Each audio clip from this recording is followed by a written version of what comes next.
Hi everybody. Today we're going to talk about Magha Nakshatra. Magha Nakshatra is in the zodiac sign of Leo. And it goes from 0 degrees to 13 degrees in 20 minutes. It's the 10th nakshatra. Magha is ruled by the planet Ketu. Its deity is the Pitrus, or the ancestors. Its symbol is a royal throne.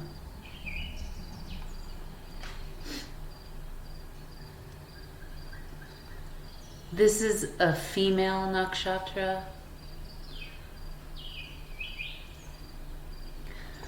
Its guna is tamasic.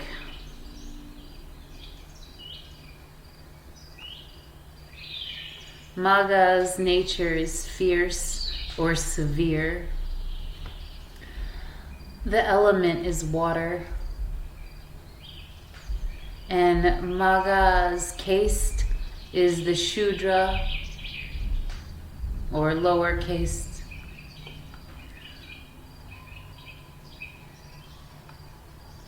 And the animal is a male rat.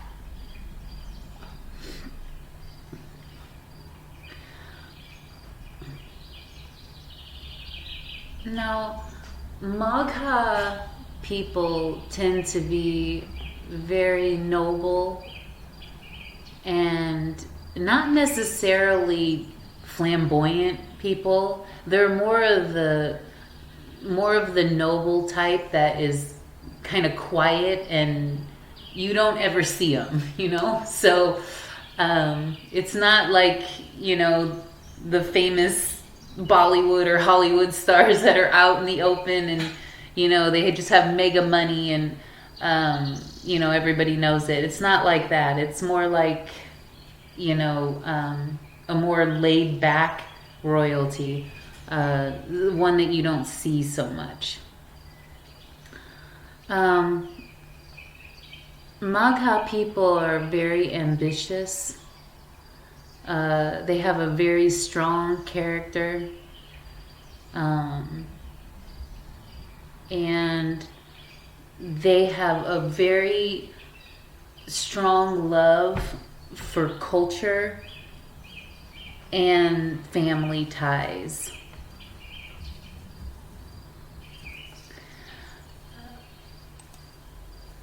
Magha they're very balanced, positive people. They're clear, intelligent, respectful. They're very short-tempered, yet severe. They can sometimes be a little bit arrogant.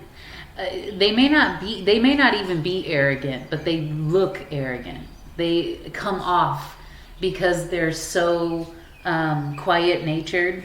They come off as being arrogant. They can have really high standards, and that's because, of course, of the ancestor element and Leo also. They can be resentful and sometimes jealous too. This is a very powerful nakshatra, not only because it's ruled by Ketu, the south node of the moon, but it's also coming in a Gandanta period, when water goes into fire. This Gandanta is only in the first 3 degrees. It goes from 0 to 3 degrees in 20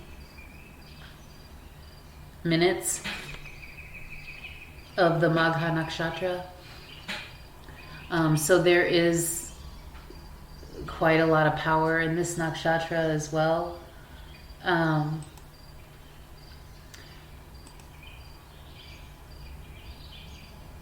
Magha people tend to think and act outside of the box.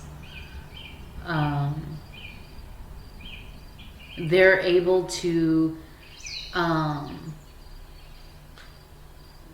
kind of get themselves into a trance, and they can even travel that way. Like, you know how when you read a book and you get lost in that book?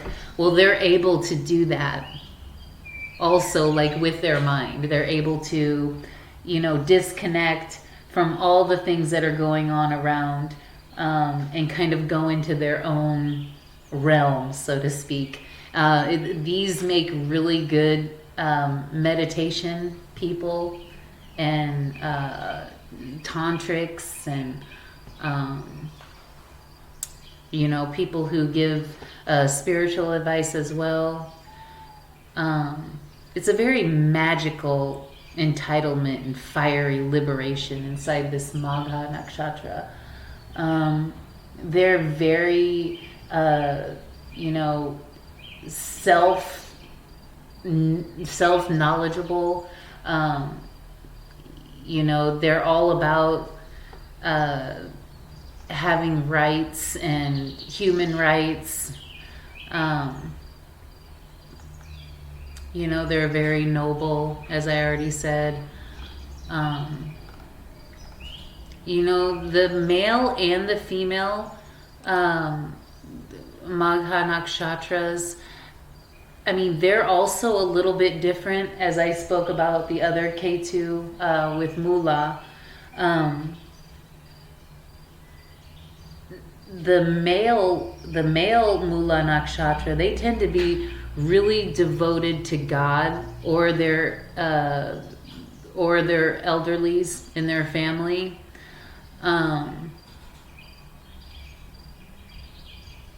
They love to, like I said, they're very calm and peaceful, and they speak really softly. Usually people recognize them as highly appreciated, and they never do things, never intentionally do things that might hurt other people, and they love to help people. Now the female, she's also, loving God, and she's also, respecting her ancestors as well and her culture. But they're always ready to be getting involved in argumentative discussions and quarrels. But they are charitable. They really love, like, the luxuries and comforts in life. So those types of females where they're like, oh, I need to have a chaise lounge, and they're all for that kind of stuff, getting pampered and everything.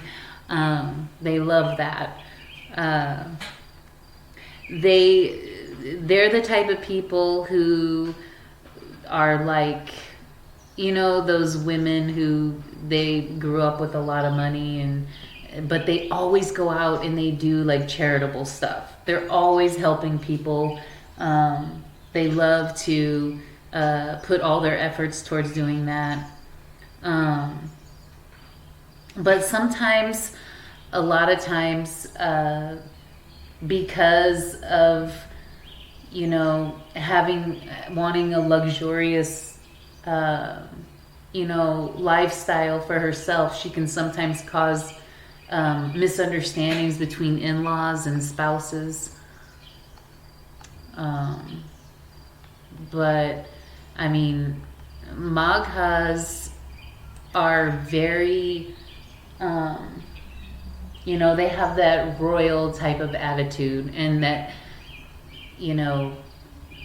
really high self-confidence, which is a really good thing. But they're really quiet about it. You see people who are like, they're always bragging about themselves, and, trying to fish for compliments, and really insecure when it comes to, their self-respect. But Maghas, they don't really need that, pampering from other people. You know, they like to pamper themselves. They like to buy things that would pamper themselves. Like, I'm going to buy, you know, this special bubble bath to pamper myself. So it's her or him buying that special product to pamper themselves. They don't really look outside for that pampering. A lot of people, you know, they have, you know, attachment issues, and they need constant pampering from outside. They need people to, you know, make them feel like they're somebody. Well, Maghas, they like that self-respect, but they can get it from within, because of that noble Leo quality that they have within.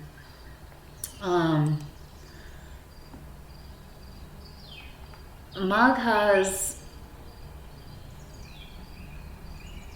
like to get into realms that are like unknown.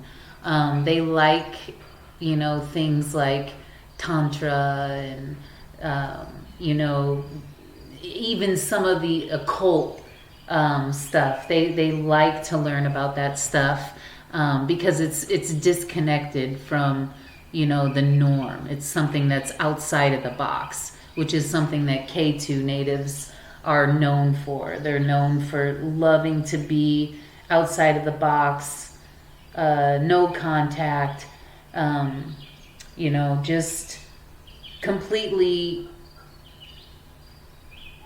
different things than what the normal assembly is doing.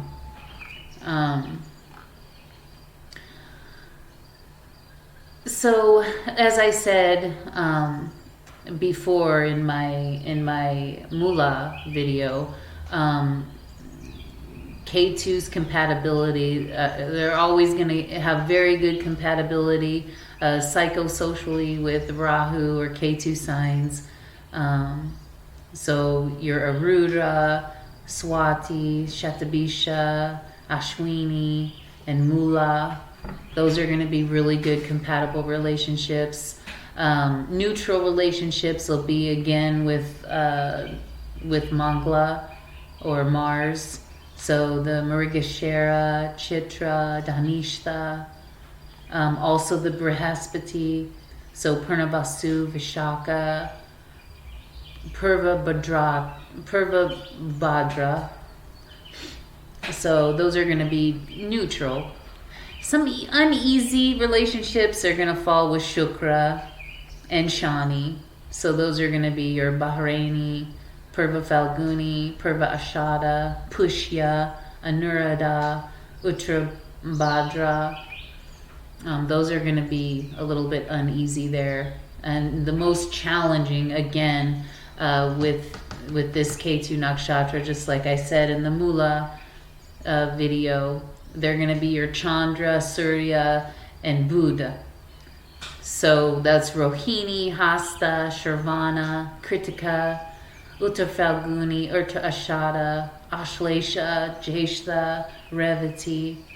Those are going to be, you know, really uneasy for Magha to get that firm understanding in the relationship. You know, I mean, Maghas love the idea of flourishing in the world of ancestors, so to speak. They're really mighty in their leadership, and they have a fiery temperament, and they have a way of motivating that is really severe, but at the same time, it's really cool and laid back. It's like a cool hot, you know, so to speak. And I mean, these people, I mean, they are great at meditation. They are able to leave the body with a snap of a finger. I mean, if they get that meditation down, they're able to go beyond this realm into other realms. I mean, they're the type of people who could sit like, you know, a lot of people would go nuts if like they didn't have their cell phone, they didn't have their computer, they didn't have a TV. They would lose their mind, you know. But these guys, like, if you sit them in a room or put them in the forest, they'll be great, you know, they'll be fine. They don't need a lot of gadgets to get by in life, and you know, they're really good at leaving this realm without actually leaving it. They're really good at that, especially because of that headless K2. You know, Maghas, they like philosophical awareness. You know, they like to, you know, get into that more of that talk about, you know, out of the box things. So they love to talk about philosophical realms and anything that will radiate their inner light. They love that. Let's see.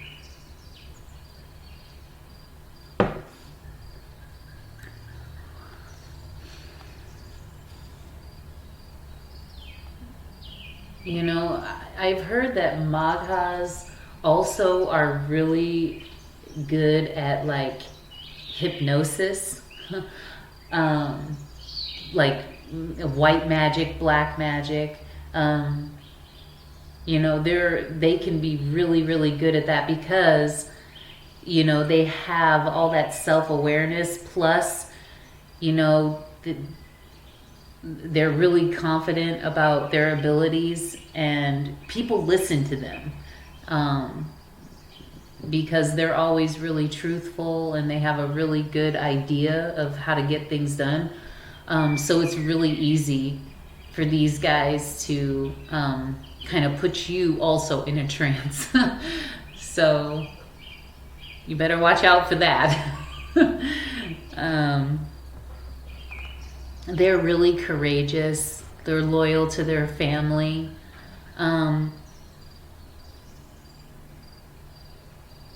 You know, they're the type of people who would never like try to make you unhappy, but they're not the type of people that try to people please. But at the same time, they would never do anything to make someone else unhappy.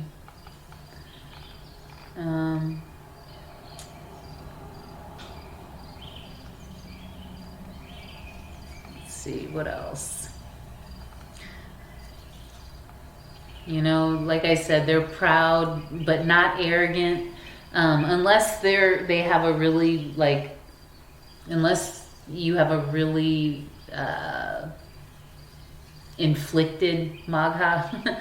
it might be arrogant. They've got that quiet dignity.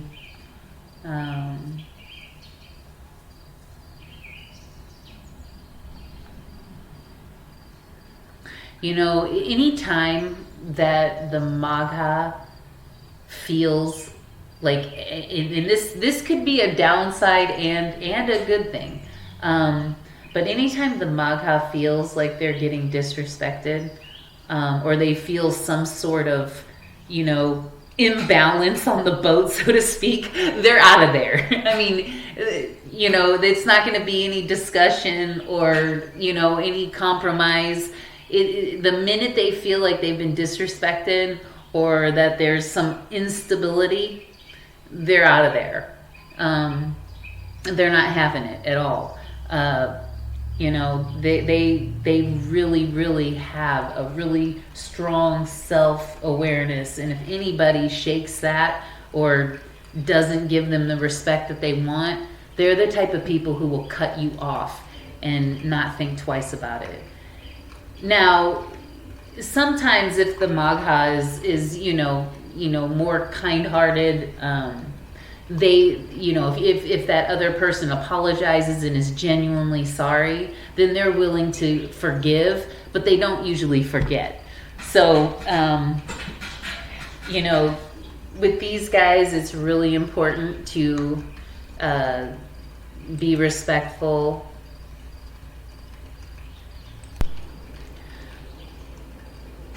Magha people also possess good knowledge about various arts. They love to expand on their culture, especially their ancestors. They may, even though they deal with others in a thoughtful way, they may have hidden enemies. So, I mean, sometimes, I mean, that just happens naturally. Sometimes when you're just genuinely a good person, regardless of your quiet or loud demeanor, people just, there's some people out there that just want to find fault with you regardless.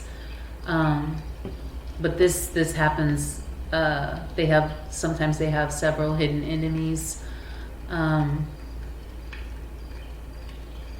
Usually these people end up generating a lot of wealth, or enough to have a luxurious lifestyle, or more luxurious than normal.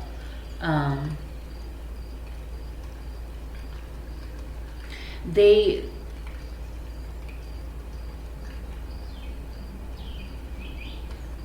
in the professional field,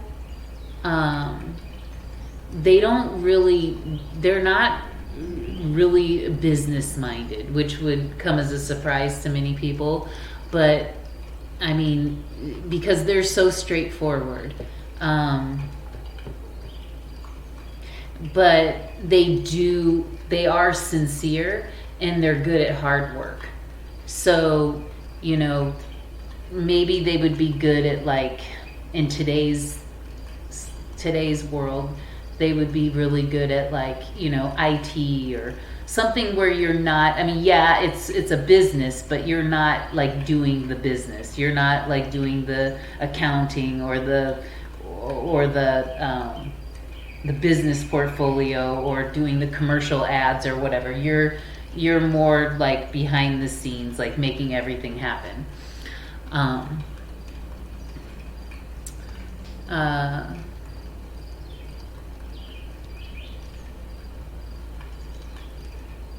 mean, the only thing that some people might not understand, like your visions, like your thoughts. So sometimes that can cause conflict in your relationships. But yeah, for the most part, people like you. Besides for those little few hidden enemies, which I'm sure everybody has some of those. But for the most part, Magha people are most of the time well liked. And that's about it. One more thing I like to add. Magha people, they do like to dress in white. So white is a really good color for the Magha natives. And yeah, so that's all I have today on Magha. And I hope that you guys enjoy learning about Magha Nakshatra as much as I enjoyed telling about it. Have a great night.